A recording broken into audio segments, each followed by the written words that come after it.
విషయాలు చర్చించడం జరిగింది. ఈ మధ్య మనం చూసాం, మొన్న పబ్లిక్ హియరింగ్ కూడా ఆర్పీడీసీఎల్ విషయంలో పబ్లిక్ హియరింగ్ జరిగింది.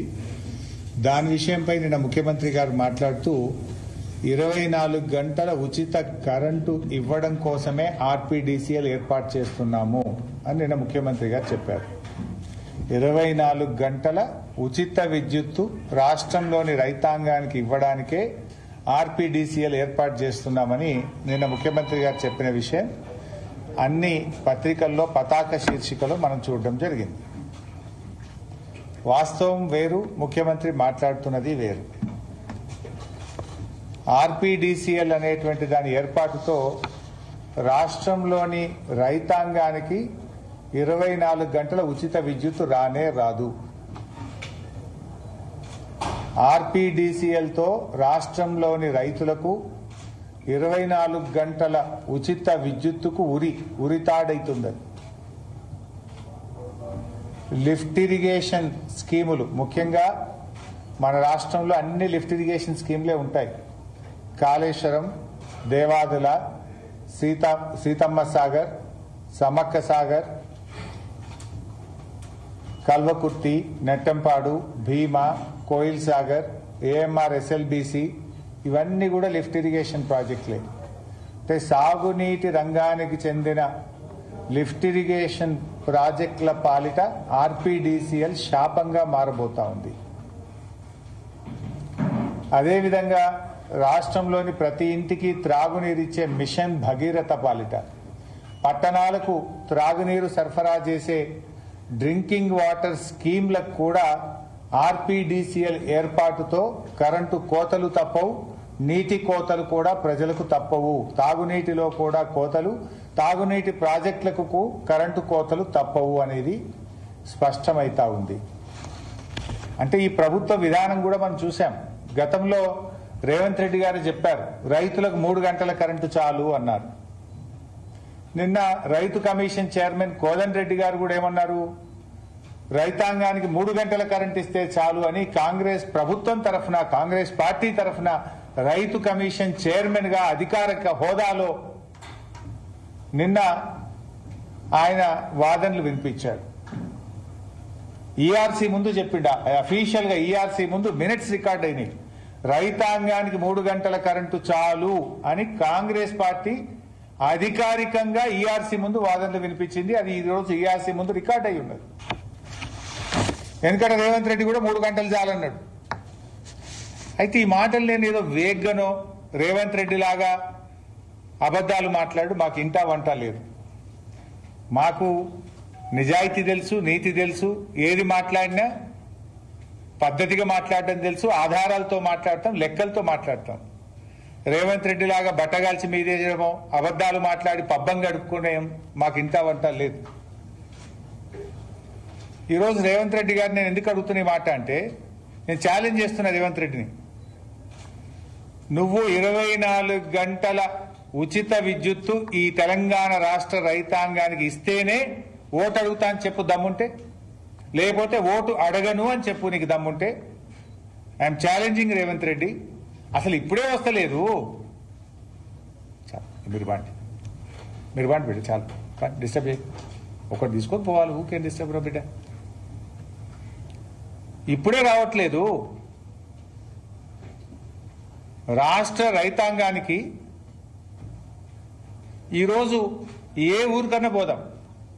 ఈ మధ్యకాలంలో నేను నర్సాపూర్ సబ్ స్టేషన్కి వెళ్ళినా, జహీరాబాద్ సబ్ స్టేషన్కి వెళ్ళినా, సిద్దిపేటలో సబ్ స్టేషన్కి వెళ్ళినా, ఎక్కడికి వెళ్ళినా రైతులకు ఈ రోజే 13 గంటలకు మించి కరెంట్ రావడం లేదు. 13 అవర్స్ కూడా కరెంట్ రావడం లేదు ఈరోజు. నువ్వేదో 24 గంటల ఉచిత విద్యుత్తు ఇవ్వడానికి నేను ఆర్పీడీసీఎల్ పెడుతున్నా అని చెప్పినావు. నువ్వు వచ్చిన తర్వాత 24 గంటల ఉచిత విద్యుత్తుకు మంగళం పాడినావు. ఈరోజు రాష్ట్రంలో ఎక్కడ కూడా రైతులకు 13 గంటల ఉచిత అంటే మించి ఉచిత విద్యుత్తు రావడం లేదు. ఇవాళ నీ ఆర్పీడీసీఎల్ ఏర్పాటుతో 8-9 గంటలు కూడా రాని పరిస్థితి ఏర్పడుతుంది. నీ బడే బాయ్ చెప్పినట్టు అనిపిస్తుంది నాకు. ఇలా గుజరాత్లో కేవలం రైతులకు 7 గంటల కరెంటే వస్తుంది. కాంగ్రెస్ పాలిస్తున్న కర్ణాటకలో 8 గంటల కరెంటు మాత్రమే వస్తుంది. రేపు తెలంగాణలో కూడా అదే జరగబోతా ఉంది. ఇది నేను ఉత్తగా మాట్లాడతలేను. మొన్న ఆర్పీడీసీఎల్ ఏర్పాటు సందర్భంగా ఇది రాష్ట్ర ప్రభుత్వం ఇచ్చిన జీవో నంబర్ 8. ఆర్పీడీసీఎల్ ఏర్పాటు చేసేటప్పుడు రాష్ట్ర ప్రభుత్వం ఇచ్చిన జీవో నంబర్ 8. ఈ జీవో కూడా ప్రజలకు మీ అందరికి కూడా అందుబాటులో పెడతా. ఈ జీవోలో ఏం చెప్పింది ప్రభుత్వం అంటే,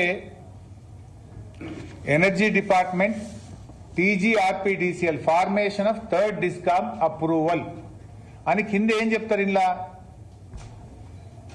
the allocation of PPAs between the 3 distribution companies of Telangana, namely TGRPDCL, TGSPDCL and TGNPDCL, shall be done in such a manner that a higher share of renewable energy is allotted to TGRPDCL and category-wise uniform tariff is maintained across the state. In the point ఏంటంటే మీరు బాగా అర్థం చేసుకోవడానికి, a higher share of renewable energy is allotted to TGRPDCL. Higher share of renewable energy is allotted to TGRPDCL. అంటే ఏంది renewable energy అంటే ఏంది? Solar power. Solar power ఎప్పుడు వస్తుంది? పొద్దున సూర్యోదయమైన 7 గంటలకు అట్లా సోలార్ పవర్ స్టార్ట్ అవుతుంది. ఎప్పుడు ఆగిపోతుంది? సూర్యాస్తమయం అయ్యే 5-6 గంటలకు సోలార్ పవర్ ఆగిపోతుంది. అంటే రైతులకు, లిఫ్ట్ ఇరిగేషన్ స్కీములకు, మంచినీటి పథకాలకు ఇవన్నీ టీజీఆర్పీడీసీఎల్ కింద ప్రభుత్వం పెట్టేసింది.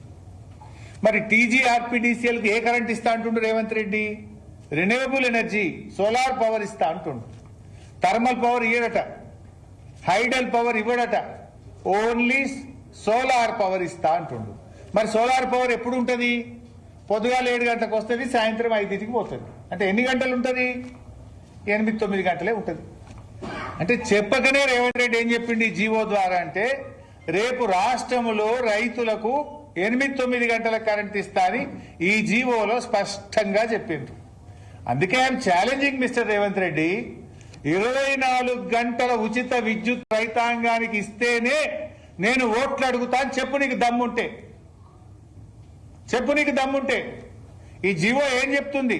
రెన్యూవబుల్ ఎనర్జీ ఇస్తా అన్నావు. దీనికి టీజీఆర్పీడీసీఎల్ కు రెన్యూవబుల్ ఎనర్జీ అలాట్ చేస్తా అంటున్నావు. రెన్యూవబుల్ ఎనర్జీ అంటే పొద్దుగాల 7 గంటలకు వస్తుంది, సాయంత్రం 5కి పోతుంది. అంటే 8-9 గంటలకు మించిన కరెంటు రేపు రాష్ట్రంలో రైతులకు రాదు. ఇది నేను ఉత్తగా నోటి మాటనో ఆరోపణో చేయడం లేదు. ఇది నీ ప్రభుత్వం ఇచ్చిన జీవో ఆధారంగా మాట్లాడుతున్నాను. మరి జీవో ఏంది? ఎందుకు ఇచ్చినావు? ఇది ఇస్తే 3 డిస్కామ్లకు సమానంగా పంచు ఉన్న కరెంటును. థర్మల్ పవర్ కానీ, హైడల్ పవర్ కానీ, రెన్యూవబుల్ ఎనర్జీ కానీ. రాష్ట్రంలో పాతయి 2 కంపెనీలు ఉన్నాయి, కొత్తగా ఒకటి పెట్టి 3టికి సమానంగా ఇయ్యి. అంటే థర్మల్ కరెంటు పక్కాగా 24 గంటలు వచ్చే కరెంట్ ఏమో ఎన్పీడీసీఎల్ కు, కంపెనీలకు, ఇండ్లకు, పైసలు వచ్చేటోళ్ళకి ఇస్తారట. ఇది రైతులకు ఫ్రీ కరెంటు కదా. రాని కరెంటు 8-9 గంటలే వచ్చే కరెంటు సోలార్ కరెంట్ ఏమో రైతులకు ఇస్తారట. అంటే రైతులకు 24 గంటల కరెంటుకు నువ్వు మంగళం బాడినవు. ఇప్పటికే నువ్వు వచ్చినాక 13 గంటలే వస్తుంది. రేపు నువ్వు రైతు డిస్కామ్ పెడితే 8-9 గంటలు కూడా రానటువంటి పరిస్థితి రేపు రాష్ట్రంలో రాబోతా ఉంది. నాడు కేసీఆర్ ప్రభుత్వం 24 గంటల కరెంటు రైతాంగానికి ఇస్తే నువ్వు ఇలా 13 గంటలకు తగ్గించినావు. రేపు ఆర్పీడీసీఎల్ పెడితే అది కేవలం 8-9 గంటలు మాత్రమే జరుగుతుంది. దీనికి సమాధానం చెప్పు సూటిగా. ఇంతేకాదు, ఇందులో ఇంకో డేంజర్ ఉంది. రేపు సాగునీటి ప్రాజెక్టులు ఉంటాయి. మన Kaleshwaram lift irrigation, Devadula lift irrigation, Kalwakurthy, Nettempadu, Bhima, Koil Sagar lift irrigation. రేపు దానికి కూడా 8-9 గంటల కరెంటే ఇస్తావు కదా. నీ కరెంటే ఉండదు. నీ దగ్గర ఉండే పీపీఏనే రెన్యూవబుల్ ఎనర్జీ. పీపీఏ అంటే పవర్ పర్చేజ్ అగ్రిమెంట్. పీపీఏనే నీకు సోలార్ పవర్ ఉంటే నువ్వు రాత్రిపూట కరెంట్ ఎట్లా ఇస్తావు? ఈ మోటార్లు ఎట్లా నడుస్తాయి? అంటే నువ్వు నీళ్లు ఆంధ్రాకు జారగొడతావా? కృష్ణానదిలో వచ్చే వరదనే 3 నెలల్లో, 2 నెలల్లో, 15 రోజులు వస్తుంది. నీళ్లు వచ్చినప్పుడు రప్పరప్ప గుంజుకోవాలి, మన ప్రాజెక్టులు నింపి పెట్టుకోవాలి. నువ్వు 8 గంటల కరెంటే ఇస్తా అంటే మోటార్లు ఆన్ అంటే ఆ పొద్దుగాల 7 గంటలకు ఆన్ చేయాలి, సాయంత్రం 5 గంటలకు బంద్ చేయాలి. మరి ఎట్లా నింపుతావు నీ రిజర్వాయర్లు? ఎట్లా ఇస్తావు రైతులకు నీళ్లు? రేపు గోదావరిలో అయినా కృష్ణా నదిలో అయినా సంవత్సరం అంతా వరద ఉండదు కదా. నువ్వు సోలార్ పవర్ ఇస్తే ఆర్పీడీసీఎల్, ఎందుకంటే నువ్వేం చేసినావు, అన్ని లిఫ్ట్ ఇరిగేషన్ స్కీమ్లను ఆర్పీడీసీఎల్ కింద వేసేసినావు. ఆర్పీడీసీఎల్లో మరి కరెంట్ ఉండేదే 7-8 గంటలు 9 గంటలు ఉంటే రేపు ఈ మోటార్లు ఎట్లా నడవాలి అంటే రేపు కృష్ణా గోదావరి నీళ్లు కూడా రావు. రేపు కల్వకుర్తి కింద, నెట్టంపాడు కింద, భీమ కింద, కోయిల్ సాగర్ కింద, ఏఎంఆర్ ఎస్ఎల్బీసీ కింద, సీతమ్మ సాగర్ కింద, కాళేశ్వరం కింద రేపు పంటలు కూడా వండకుండా చేస్తావా రేవంత్ రెడ్డి అని నేను అడుగుతా ఉన్నా. రైతులకు నీళ్లు కూడా ఎగనామే పెట్టవా? ఇక వచ్చే నీళ్లు కూడా రాకుండా చేస్తావా? నీ థర్మల్ పవర్ లేకుండా ఆర్పీడీసీఎల్ రాత్రిపూట కరెంట్ ఎట్లా ఇస్తుందో చెప్పు. రాదు రేపు కరెంటు. అంటే రేపు బావుల కింద, బోర్ల కింద పండించుకునే రైతులకు 24 గంటల కరెంటు ఉండదు. ప్రాజెక్టుల కింద ఉండే రైతులకు లిఫ్ట్ ఇరిగేషన్లు పనిచేయి, రేపు సాగునీరు అందుబాటులో ఉండకుండా చేస్తున్నావు. ఇక మూడవది మంచినీళ్ళ పథకం మిషన్ భగీరథ. లేదు హైదరాబాద్ మంచినీళ్లు, హైదరాబాద్కి నీళ్లు రావాలంటే ఎక్కడి నుంచి రావాలి? ఎల్లంపల్లికి వెళ్ళి రావాలి, నాగార్జున సాగర్కి వెళ్ళి రావాలి, సింగూరుకి వెళ్ళి రావాలి. లేదు ఏ జిల్లాకు, ఈ రాష్ట్రంలో ఏ జిల్లాకు నీళ్లు రావాలన్నా, ఏ ఊరికి నీళ్లు రావాలన్నా 24 గంటల్లో 18, 19 గంటలు, 20 గంటలు మంచినీళ్ళ పథకాలు నడిస్తేనే ఇంటింటికి మంచినీళ్ళు వస్తున్నాయి. ఇవాళ రేపు నువ్వు ఆర్పీడీసీఎల్ కింద 8-9 గంటల కరెంట్ ఇస్తే మంచినీటి పథకాలకు కూడా కరెంటు సరిపోదు, మంచినీళ్లు కూడా రాని పరిస్థితి ఏర్పడుతుంది. ఎవడన్నా మెడ మీద తలకాయ ఉన్నోడు చేసే పని ఇది? నీ సంగతి ఏంది అసలు? రైతులకు కరెంటుకు దూరం చేస్తున్నావు, సాగునీటికి దూరం చేస్తున్నావు, ప్రజలను మంచినీళ్ళకు కూడా దూరం చేస్తావా? ఇది నేను ఉత్తగా చెప్తలే, నీ జీవోలోనే ఉంది రెన్యూవబుల్ ఎనర్జీ ఇస్తా. రెన్యూవబుల్ ఎనర్జీ అంటే సోలార్ పవర్. సోలార్ పవర్ అంటే పొద్దుగాల 7-8 గంటలకు వస్తుంది, సాయంత్రం బంద్. ఏడన్నా మబ్బులు పడతాయి, మబ్బులు పడితే మరి మంచినీళ్ళు వద్దాయి ఆ రోజు. ఏడన్నా ఎండ రాదు, మబ్బులు పడతాయి చలికాలం, మబ్బులు పడితే మరి మంచినీళ్ళు నడవద్దా? పథకం స్కీమ్ నడవద్దా? కరెంట్ ఎట్లా ఇస్తావు? అంటే నీ నిజాయితీ లేదు నీలో నీకు చిత్తశుద్ధి లేదు. ఇలా ఆన్ అండ్ ఆఫ్ పద్ధతిలో మోటార్లు నడిపితే, లిఫ్ట్ ఇరిగేషన్ స్కీములు నడిపితే మోటార్లు ఖరాబ్ అవుతాయి. ఇవాళ ఇరిగేషన్ ఇంజనీర్లు చెప్తున్నారు, కాళేశ్వరం అయినా, సీతారామ అయినా, కల్వకుర్తి అయినా, దేవాదులైనా పొద్దుగాల స్టార్ట్ చేసి సాయంత్రం బంద్ చేస్తే మోటార్లు ఖరాబ్ అవుతాయి. రౌండ్ ద క్లాక్ నడపాల్సిందే మోటార్లు. ఎన్ని రోజులు నీళ్ళు అవసరం ఉంటే అన్ని రోజులు నడపకపోతే ఆ మోటార్లు కూడా ఖరాబ్ అవుతాయి.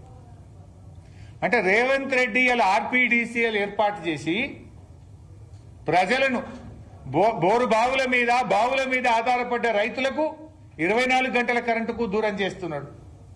లిఫ్ట్ ఇరిగేషన్ స్కీముల కింద సాగునీటి సదుపాయానికి రైతుల్ని దూరం చేస్తున్నాడు. ప్రజలకు త్రాగునీటికి దూరం చేసేటువంటి కుట్ర చేస్తా ఉన్నాడు రేవంత్ రెడ్డి. ఇప్పటికే నీకు రైతులంటే చిన్న చూపు. రైతులను ఎరువులకు దూరం చేసినావు, రైతు బంధు పథకానికి దూరం చేసినావు, రుణమాఫీ ఎగబెట్టినావు, రైతు బీమా పథకానికి దూరం చేసినావు, వడ్లు కొనుగోలు చేయమంటే చుక్కలు చూపించినావు. ఇప్పుడు ఇంత కరెంటు కూడా రాకుండా చేస్తావా రేవంత్ రెడ్డి? ఇవాళ 2003 ఎలక్ట్రిసిటీ యాక్ట్ ఏం చెప్తుందంటే, ఏ డిస్కామ్ అయినా సరే ప్రజలు వినియోగదారులు కోరుకుంటే వ్యవసాయ విద్యుత్ కనెక్షన్ అయినా, ఇంటికైనా, పరిశ్రమలకైనా ఎవరు కోరినా వినియోగదారుడికి తప్పకుండా కనెక్షన్ ఇవ్వాలని ఎలక్ట్రిసిటీ రెగ్యులేషన్ యాక్ట్ సెక్షన్ 43 స్పష్టంగా చెప్తుంది.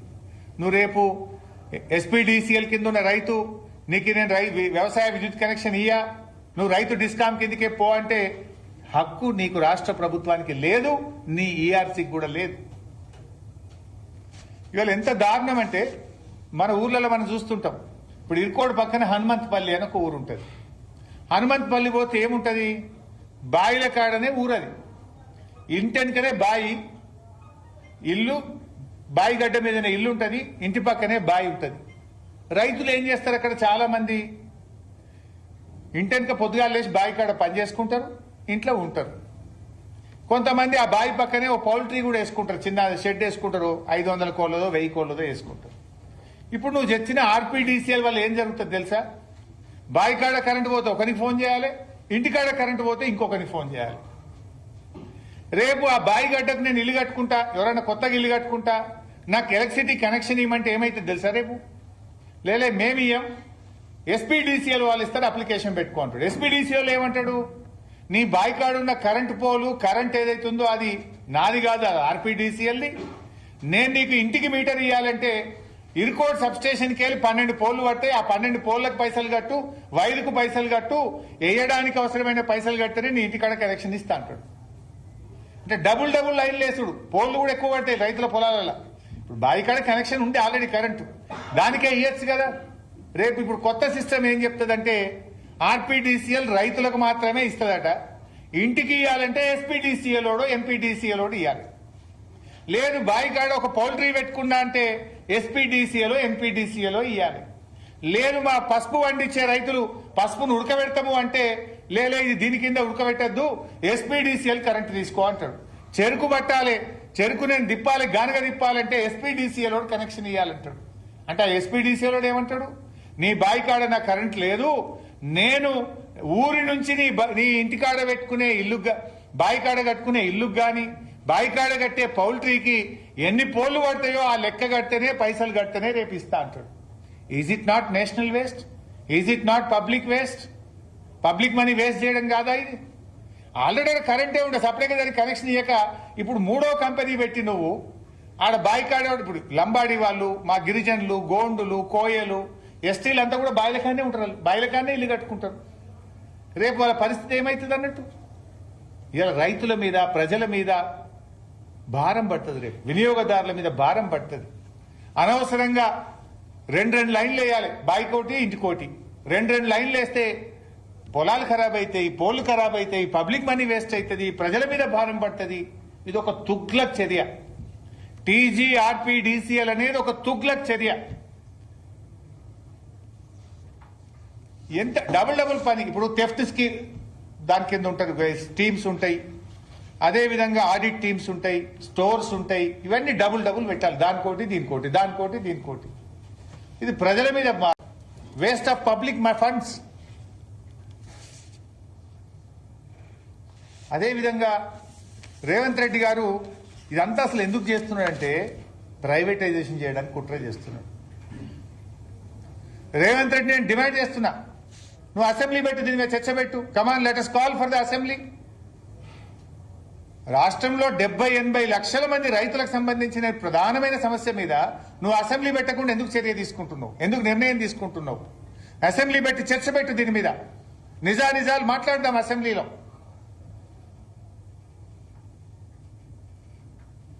ఇవాళ మహారాష్ట్రలో ప్రైవేటైజేషన్ అయిపోయింది, ముంబైలో అదానికి టాటాకి అప్పచెప్పిండ్రు, కర్ణాటకలో బెంగళూరులో టాటాకి అప్పచెప్పిండ్రు.